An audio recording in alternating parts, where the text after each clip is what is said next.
Respondendo a pergunta que a gente recebeu, qual a melhor placa de bruxismo? Já usei 3 placas diferentes, não resolveu e estou desistindo do tratamento. Eu não tenho mais detalhes sobre o diagnóstico e o tratamento dessa paciente, que tipo de placa e o que ela sente, tá?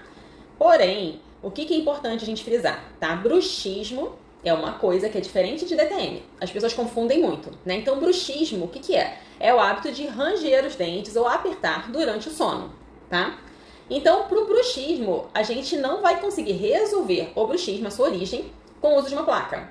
A placa ela vai ajudar a gente a evitar os problemas decorrentes do bruxismo, tá? O bruxismo ele tem origem no sistema nervoso central e placa nenhuma vai fazer efeito nisso, tá? Então, primeiro mito quebrado é esse, a placa ela não vai curar bruxismo.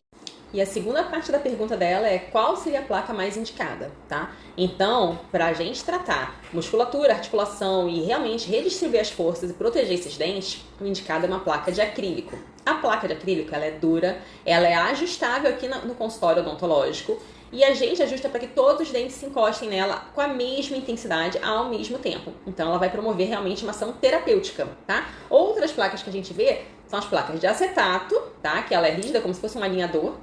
E a placa de silicone, tá? Que vai ter esse mesmo formato, tá? Como se fosse o formato dos dentes do paciente, tá bom? Só que a de silicone, ela é bem flexível, então a gente consegue amassar. Essa é de acetato, tá? Então, essas não são placas terapêuticas. A placa de silicone, ela pode estimular mais bruxismo até ao longo da noite, tá? Então, não é o ideal para o tratamento de bruxismo. Mas o mais importante é, dependendo do sintoma que essa paciente tem, tá? Ela tem que ter um acompanhamento profissional que vai orientar ela do que ela pode fazer para poder melhorar os seus sintomas, tá? Só instalar uma placa, entregar a placa para o paciente, tchau, não vai resolver muita coisa realmente, tá? Então a gente tem que entender qual é a queixa e agir na queixa. A placa sozinha não resolve muita coisa, tá bom?